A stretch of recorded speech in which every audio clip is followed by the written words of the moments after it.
Mettre le droit et la coutume dans une même conversation, c'est souvent prendre le risque d'un débat agité. Mais dans le sein des saints du droit français, la Cour de cassation, des historiens ont démontré que les deux n'étaient pas forcément incompatibles, la force ne revenant pas toujours à la loi. Le droit coutumier, c'est la stabilité. La législation voudrait apporter une stabilité, mais se trouve confrontée à ce que j'appelle, moi, quelque chose qui est un bloc. La coutume, c'est quelque chose en bloc. C'est quelque chose qui s'est transmis. La loi doit s'apprendre, la loi doit se comprendre, la loi doit se connaître, alors que la coutume, on l'a reçue. Et à vouloir être trop rigide ou trop stricte, la loi perdrait de sa force. C'est donc l'intégration des droits coutumiers dans le droit avec un grand D qui finirait par faire sa grandeur.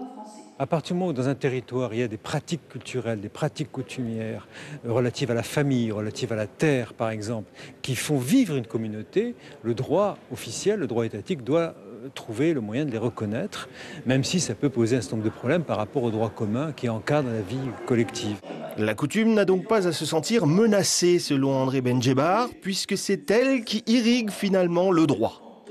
Oui, cette coutume deviendra un droit. Parce qu'en fait, elle repose sur les choses essentielles de la vie, c'est-à-dire la subsistance, la liberté, la famille, le droit de l'enfant et l'espérance de la vie. Et je pense que si on tient compte de la coutume comme cet élément de paix, elle deviendra progressivement, une espèce d'élément incontournable. Avec la distance de l'universitaire ou du juriste, il y a de quoi être optimiste, mais au quotidien, c'est peut-être une autre histoire.